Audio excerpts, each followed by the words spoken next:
World War I has always been seen as a war in black and white. It was the only way pictures from the front and scenes recreated for the camera could be filmed. But it was not the reality. The reality happened in color.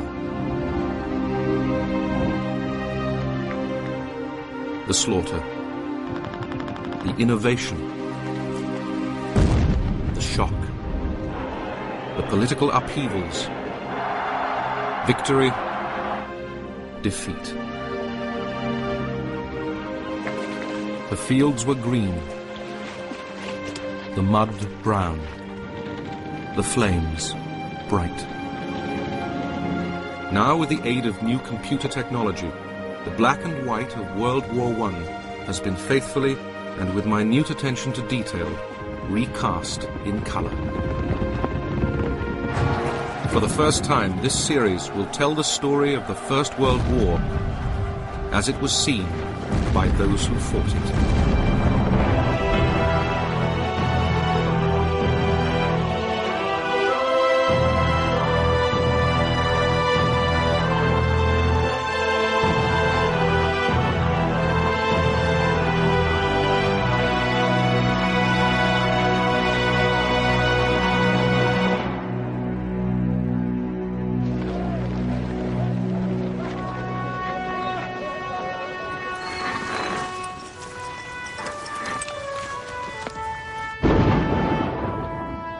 World War I was war on a scale never known or imagined before. Between 1914 and 1918, some 65 million men took up arms. 10 million died in battle. 20 million were irretrievably wounded in their minds or their bodies.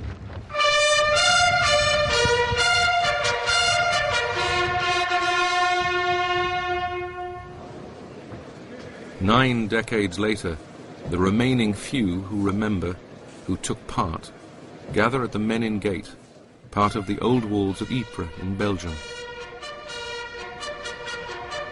They survived. They have never forgotten those who did not. Many of the men who suffered the worst of the dangers and hardships and terrible experiences, they never got home, did they? Their bones are still on the battlefields in many cases. In this war, the millions who died were statistics to be recorded by future historians. What mattered were your friends, the men around you, the men just along in the trench, the men of your gun crew. The 5 of us were a little group together, and that's what worried me most when 3, 4 and 5 were killed.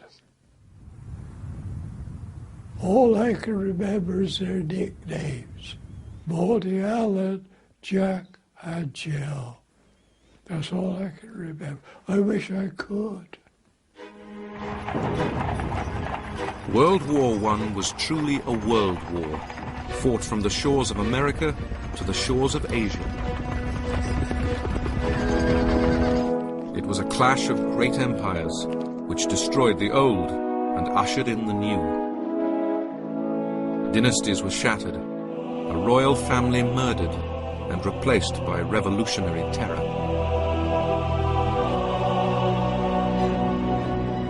It was a war that changed the nature of war itself. A dreaded new expression appeared, going over the top. I always said a prayer. You know that's something that used to laugh at me. But I always ask God to let me fight like a man and bring back safe and sound. If any man tells you he went over the top and he wasn't scared, he's a damn liar. This brutal war destroyed the very land itself. Not a tree stands, Not a square foot of surface has escaped mutilation. There is nothing but the mud and the gaping shell holes. And in the bottom of many, the bodies of the dead. There were fearful weapons, massive mines, artillery barrages unlike anything seen before. I marvel myself sometimes how human nerves can stand the strain of our existence. Day after day, night after night, hour after hour, a heavy shell falling every few minutes within a few yards of you, half stunning you with the crash of the explosion. Shrapnel on the barrage was terrible, terrible. How anybody ever survived it, I don't know. It was not just the Western Front. To the east, Russian soldiers, killed in their millions, were the first to question the point of it all. What are we doing in this war? Several hundred men have already passed through my platoon alone, and at least one half of them have ended up on the fields of battle, either killed or wounded. What will they get at the end of the war? The discontent would fuel the conditions for a revolution that shook the world. This is no longer a capital, it is a cesspit. No one works, the streets are filthy. There are piles of stinking rubbish in the courtyards. It hurts me to say how bad things have become. There was a new theatre of war, the air. It was every bit as murderous as the trenches below. People were being killed every day. My best friend was there one evening, and he wasn't there the next day at lunch. You were alone. You fought alone, you died alone. I kissed my mother. I cleared everything right up, and I said, "Goodbye, Mum. I don't think I shall ever see you again." There was dazzling technological innovation. Planes which took off from a platform on a ship's guns. The aircraft carrier came into being. The first thing we had to do was to learn to fly on and off the foredeck. I remember the captain said, "You may as well take a revolver and blow your brains out." There were huge battleships, but curiously only one full-scale clash of fleets. Instead, a stealthy new weapon, the submarine, or U-boat as the Germans called it, was used for the first time on a large scale, bringing horrifying destruction.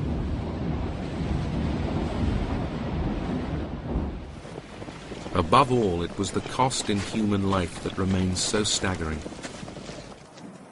And it's the names of the battlefields that have stuck in the memory. Ypres, Verdun, the Somme, Passchendaele. Those who fought in these places witnessed suffering like no other before. We came across this Cornish man. He was ripped from his shoulder to his waist with shrapnel. His inside was on the ground at the side of him in a pool of blood. And as we got to him, he said, "Shoot me." Before we could shoot him, 30 seconds, he was dead. And the last word he uttered was "mother." And that haunted me all my life, mother. Finally, in November 1918, on the 11th minute of the 11th hour of the 11th month, the guns fell silent. Everything stopped, and there was what I can only call as a deadly hush over everything. And we all stopped, looked at one another, because we suddenly realized that we had no objective, nothing whatever to look forward to do. By the end, human beings had undergone the most devastating experience in history, and within it, one individual decision could change a life. As that German came towards me, and I can't kill him, I mustn't kill him. I can remember when I joined the army, I swore I would serve my king and country. And by some means or another, it flashed in my mind when Moses came down off Mount Sinai, the sixth commandment he brought down, thou shalt not kill. And I can't kill him. I had about 5 seconds to make my mind up. I shot him above the ankle and above the knee. I brought him down. I didn't kill him. They shall grow not old as we that are left grow old. Age shall not weary them, nor the years condemn. At the going down of the sun and in the morning, we will remember them. And I very often wonder whether the sacrifices that we made are worthwhile. That is, have the years condemned us? How did it ever come to this? A global war of millions, and yet its beginnings seemed just a pinprick. An assassin's bullet in a faraway place, which would change the world.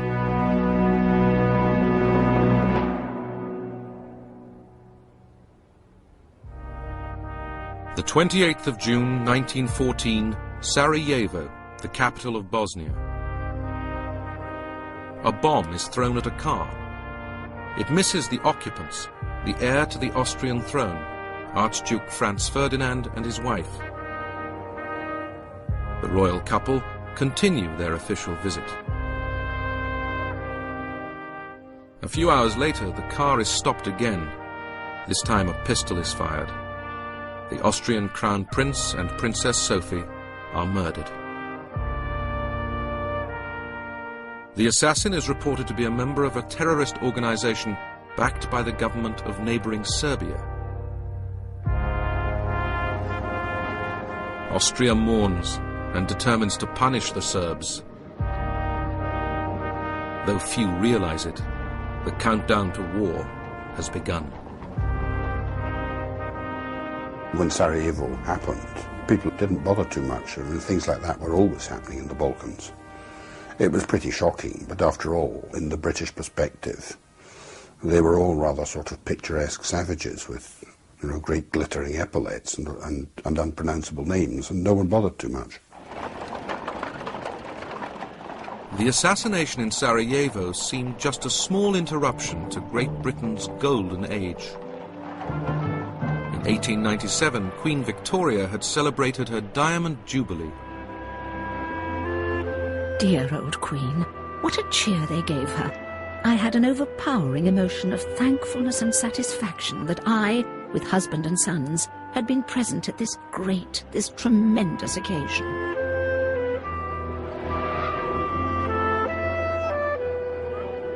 Victoria's empire covered 1/6 of the world.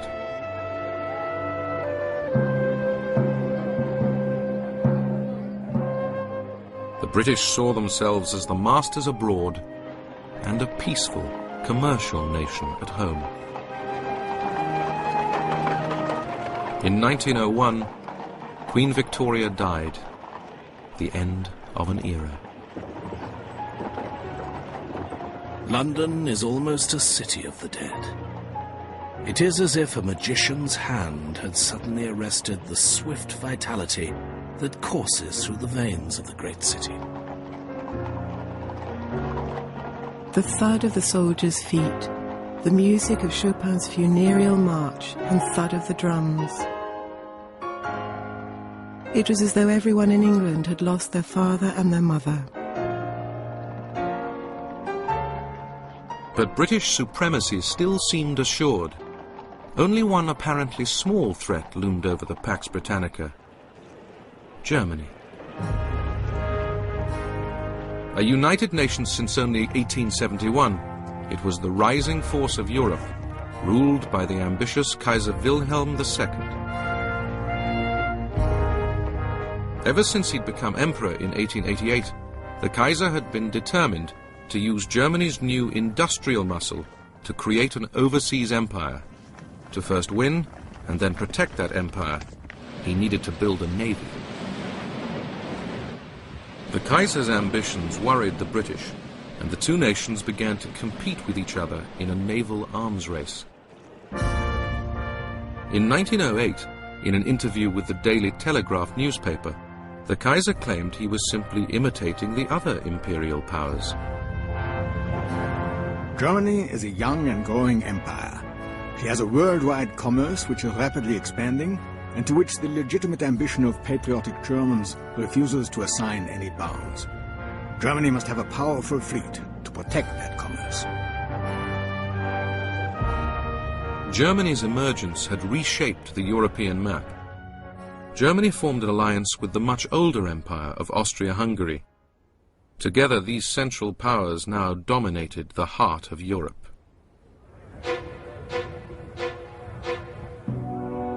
But Austria's Habsburg dynasty was rotting from within. Even members of the royal family knew it. The sense of self-importance which has always pervaded the Habsburgs weighs heavily over Austria and is the cause of its moral downfall. Opposing Germany and Austria-Hungary was the so-called Triple Entente of Britain, France, and Russia.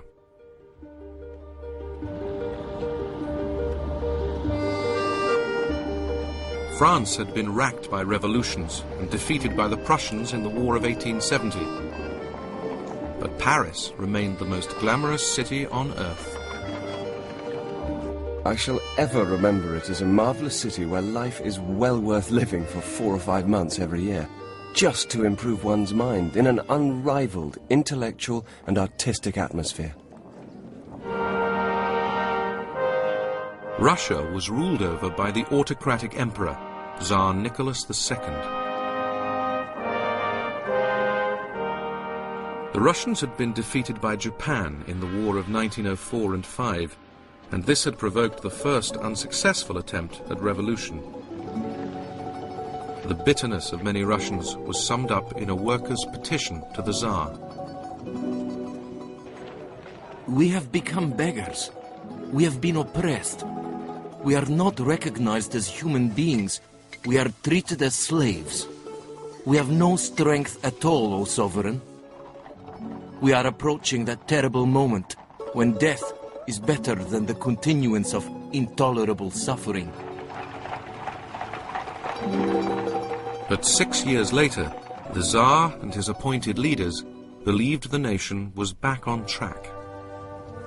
Every year of peace fortifies Russia, not only from the military and naval point of view, but also from the economic and financial. By 1914, though the demands to curtail the Tsar's power were becoming louder, Russia was as strong as it had ever been. While Russia stood for the old, across the Atlantic stood the new, America. It was democratic, brash, optimistic, and thousands of miles from the disputes that plagued Europe. In his inaugural speech of 1905, the new president, Theodore Roosevelt, had laid out his vision of a blessed nation. My fellow citizens, no people on earth have more cause to be thankful than ours. To us as a people, it has been granted to lay the foundations of our national life in a new continent. We are the heirs of the ages, and yet we have had to pay few of the penalties, which in old countries are exacted by the dead hand of a bygone civilization. In 1914, America was a world away from the conflict that was about to engulf Europe. On July the 28th, exactly 1 month after the assassination of Crown Prince Ferdinand by, as the Austrians claimed, Serbian nationalists, Austria declared war on Serbia in revenge. Austrians were jubilant, but Europe's complex set of alliances would trigger an unstoppable catastrophe. There was an immediate feeling that something was really going to happen which would cause all the pillars of Europe, as it were, to rock. The whole business of the European relationships began to come into play. The fact that Russia was aligned to France, that we were aligned to France, that Germany was aligned to Austria-Hungary. And these relationships, far from halting the move to war, in fact, really, in a sense, almost conditioned the move to war. As Austrian troops moved into Serbia, the Germans warned Russia that if it went to war in support of the Serbs, Germany would go to war against the Russians.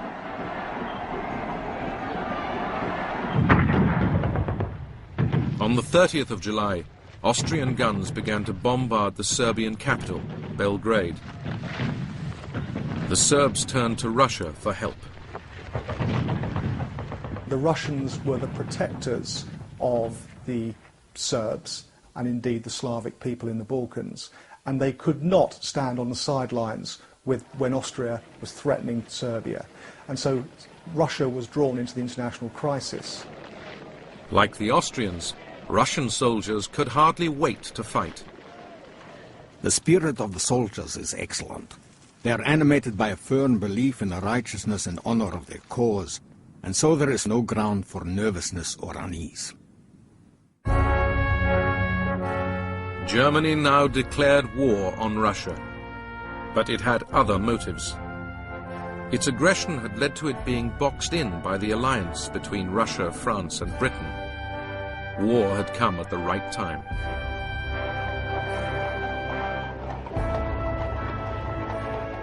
People began thinking of what might be ahead.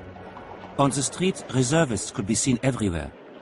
It seemed as if people were ready to fight the world at the drop of a hat. I wondered whether this outward show of martial spirit was like whistling in the dark, or whether it was genuine. Nobody really could imagine what a real war would bring us. Provoked by Germany, France now mobilized its troops.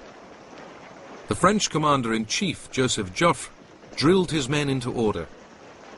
But some felt only confusion. War. Everyone knows it. Everyone says so. It would be madness not to believe it. War, the great European war. No, it can't be true.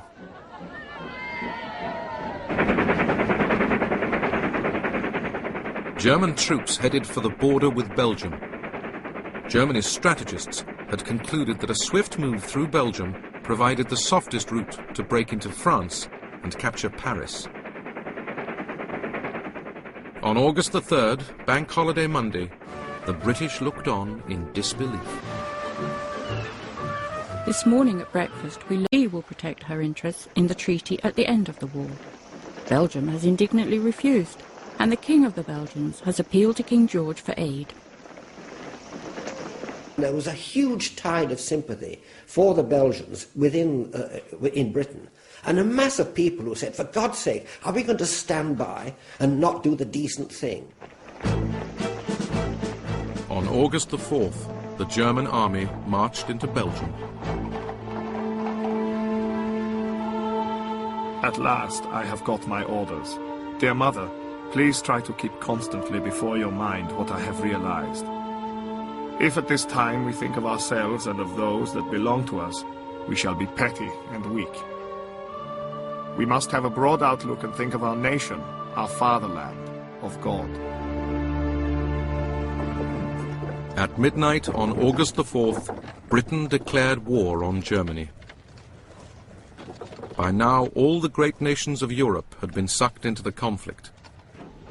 But the established view was that it would all be over by Christmas.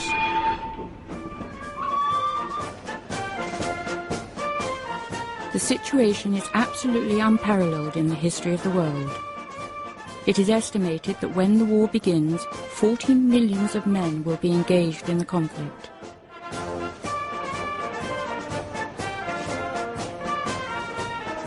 I don't think Britain really had a choice. They were a superpower. They were the superpower of Europe. If there was going to be a big showdown in Europe, surely they had to be part of it. They couldn't just sit there and watch Europe implode. There was an atmosphere then of almost jubilation. Now we're going to fight and do something useful. We didn't realise what war really involved. They were enemies with England, and that was always interesting to the boy of that age, and he was going to fight for England. The German army cut a swathe through Belgium. On August the 14th, the Germans entered the capital, Brussels. As civilians tried to resist, the German army took its revenge, in one instance executing 600 innocent Belgians. Some German soldiers began to fear what they had unleashed. To see those frightened men, women and children was a really terrible sight. By now the German soldier was frightened too, expecting to be shot from all sides. Ordinary Belgians had to flee. There are families of 7, 8 children walking along the road. The railway is their only hope. The youngsters don't understand. The others ask where they will be taken. It's an indescribable mess. As the Germans marched on, Britain was about to fight its first major European war for 99 years.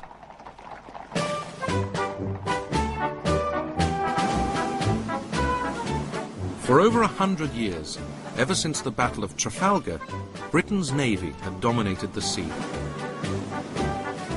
In July 1914, it lined up at Spithead off the Isle of Wight for review by King George V.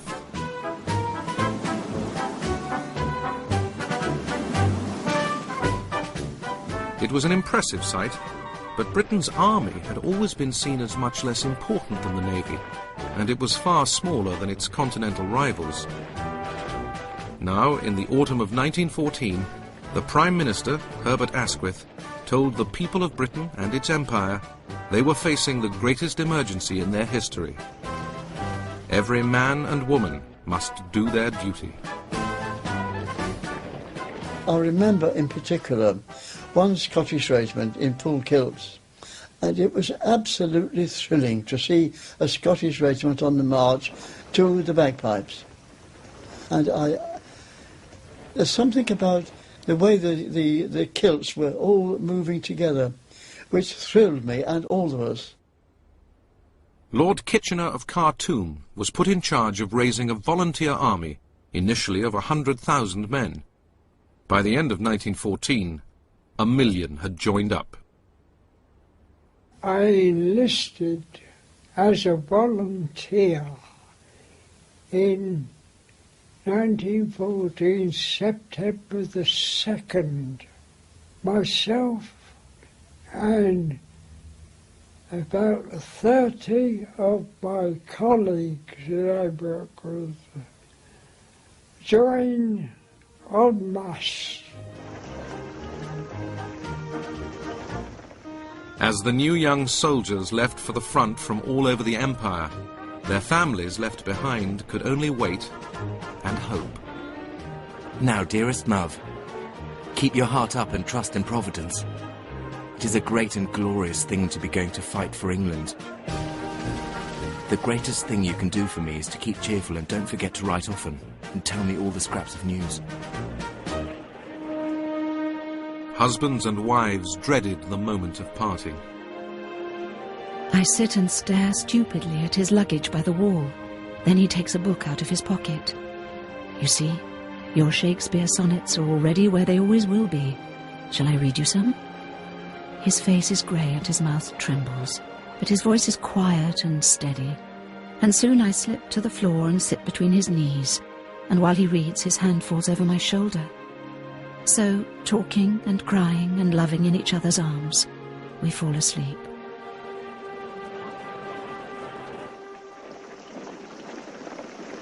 The British Expeditionary Force was sent to Belgium to block the advancing German army. On the 23rd of August, it literally collided with the Germans at the town of Mons. Their first day of action astonished them. They crumpled up, mown down as quickly as I tell it.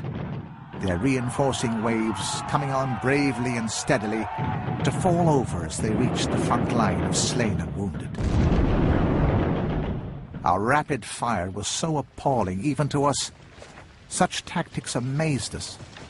And after the first shock of seeing men slowly and helplessly falling down as they were hit, gave us a great sense of power and of pleasure. It was all so easy.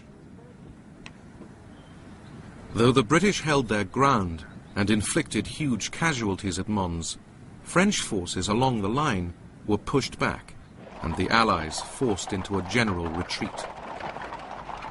The German army marched on, driving through Belgium and into France. At the same time, along the German-French border to the southeast, the French army had gone on the attack in an attempt to advance into German territory. It became known as the Battle of the Frontiers. Deprez and I riveted our gaze on the lofty line of hills to the east, which stood between us and destiny. Yonder were others like ourselves, men who would kill us if we did not kill them. French soldiers marched head-on into German guns. All around us, high explosive and shrapnel shell of every caliber kept bursting and strewing the position with bullets and splinters. Death seemed inevitable. As the French army was repelled, the Germans in turn went on the offensive. The Battle of the Frontiers turned into a French disaster. The French lost something like 200,000 men in the first month of the war alone. And this is one of the great images of the old French army, attacking in colourful uniforms, officers wearing white gloves, and they were massacred as they came up against the rifles and machine guns of the defending Germans.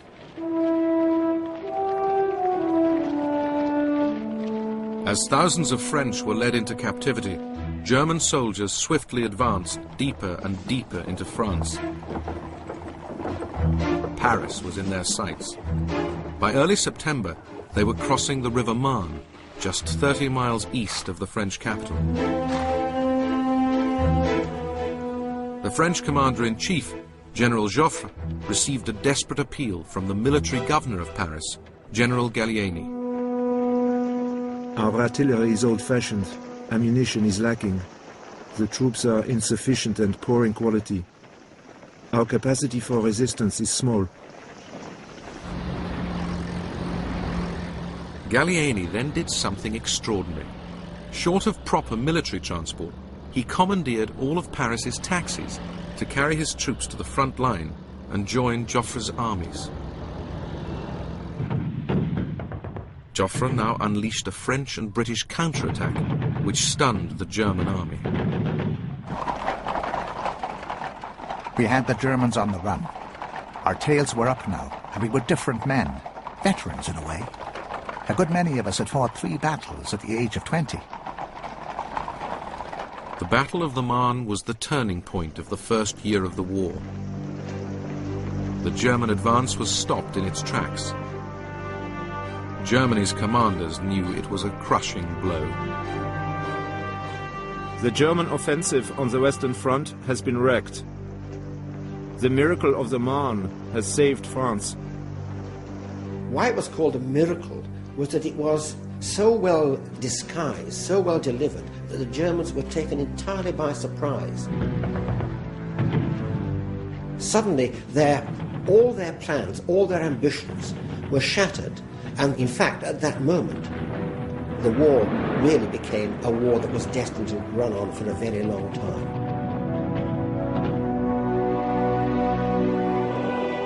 At the same time, on the Eastern Front, on the other side of Germany, these first weeks of the war had seen fast-moving waves of attack and counterattack involving Germany, its ally Austria.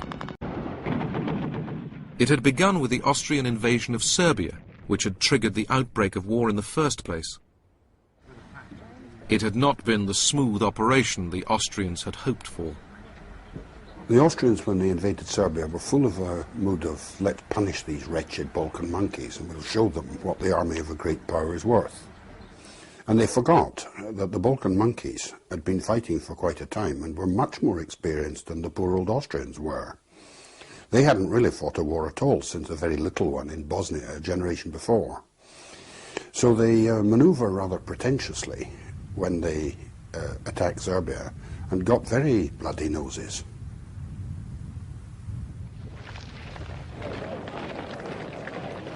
Within 6 weeks, the Serbs drove the Austrians out of Serbia. At this time, the other half of Austria's army was also in action, engaged in a savage fight with Austria and Germany's far more significant enemy, Russia. When war broke out, the Russian army was the strongest regular force in Europe, with nearly 1.5 million troops. But despite the modern-looking armoured cars proudly displayed by the Tsar's commanders, his army was cumbersome. One British observer wrote that it seemed rather like a heavyweight, muscle-bound prize fighter who, because of his enormous bulk, lacked activity and quickness, and would therefore be at the mercy of a lighter but more wiry and intelligent opponent. But the Russian army surprised everyone by quickly advancing 150 miles into Austria, to the shock of Austrian soldiers. We were thunderstruck that the Russians had penetrated so deeply, but the despondency which followed this startling revelation was quickly replaced by the intense excitement of meeting the enemy so soon. Fritz Kreisler quickly saw action. A man about 20 yards to the right of my company leapt into the air with an agonizing cry and fell in a heap, mortally wounded. Then I suddenly felt a gust of cold wind strike my cheek as a big shell fragment came howling through the air, plowing the ground viciously as it struck. We lay on the ground, panting and exhausted, my heart almost bursting with exertion. In the face of the Russian onslaught, the Austrians lost 350,000, dead, wounded, or taken prisoner. At the same time, to the north, the Russians were also invading eastern Germany. The German commanders, Generals Hindenburg and Ludendorff, gathered their forces to resist the Russian advance. On August the 26th, the Russian and German armies collided at what would become known as the Battle of Tannenberg. An English eyewitness described the unprecedented scale of the fighting. The front of this terrific battle was very extensive, and the Russians claimed to have 3 million men in action. Close fighting is more often and more extensively resorted to than ever it has been previously, even in the open field. Tannenberg was a famous victory for Germany. Its commanders celebrated. One of the most brilliant battles in the history of the world had been fought. The battle was a glorious triumph for every officer and man, and the whole country. Germany and Austria-Hungary rejoiced. The world was silent. Nearly 100,000 Russian soldiers were taken prisoner. 50,000 more were killed or wounded. Within weeks, Germany had repelled the Russian invasion. Now it was determined to try again for a breakthrough in the West.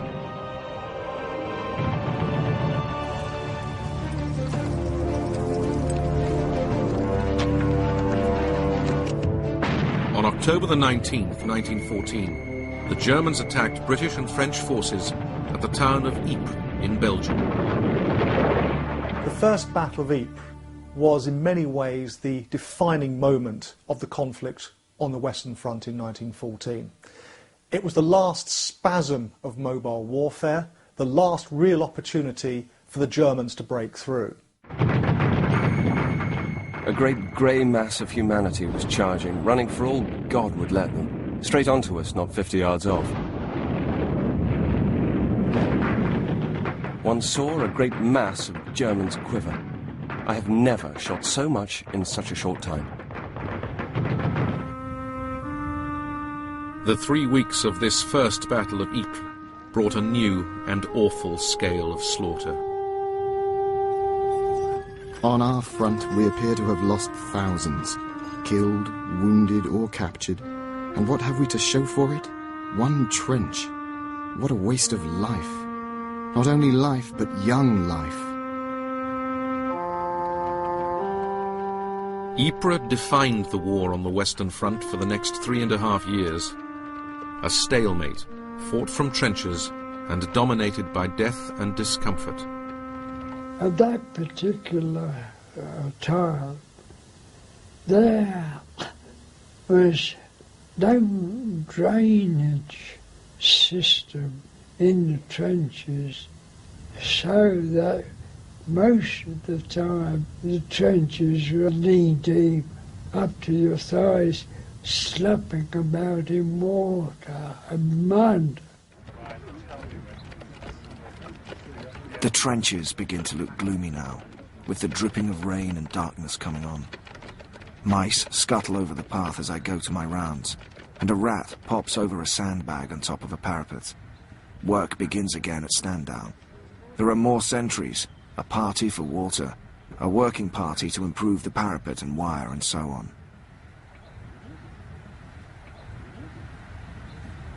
Several of our men were awakened to find a rat snuggling down under the blanket alongside them. There are millions. Some are huge fellows, nearly as big as cats. You had to stretch whatever rest you could from pure exhaustion, and only to find there starving rats running over you and gnawing at your equipment. Those blasted lice, keep quiet if you're nearly frozen. As soon as you warm up, they start to bite like the devil. Oh, you were itching all over. The damn things used to feed on the blood. You perhaps turn your vest inside out to get rid of them. And the next morning you'd be just as lousy as ever because the eggs lay laid and hatched out during the night. So it's just as lousy as ever. You might just as well have saved your time.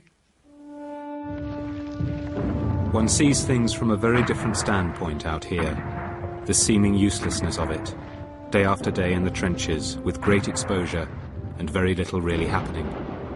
Of course, occasional bombardments, and it is wonderful what men can put up with. There is little sleep for the officer. There is a continual round of duty, continually on the watch for any signs of attack. As autumn 1914 turned to winter, to the men on the front line, the early promises of a quick war had all but faded. You don't know how boring and nerve-wracking this trench business is, and how long off the end of the war seems. It would appear that it has to go on until the Germans are quite exhausted, which might take some little time. Well, Flume, this is a dreadful war. And now they've started using grenades and bombs with great frequency. It's a little worse than before. Some of the lines are only 25 yards apart and are full of water and mud. It's awfully cold and wet too. And I'm sure that none of the 10 million or so combatants would mind if peace were declared tomorrow. At Christmas 1914, such thoughts of peace led to one of the most remarkable incidents of the war. In some parts of the line, soldiers on each side put down their guns and met in no man's land.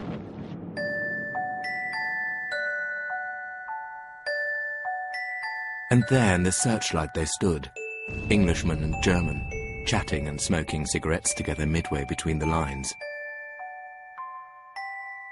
A rousing cheer went up from friend and foe alike. The group was too far away for me to hear what was said, but presently we heard a cheery, "Good night and Merry Christmas and a Happy New Year to you all," with which the parties returned to their respective trenches. After this we remained the whole night through, singing with the enemy, song for song.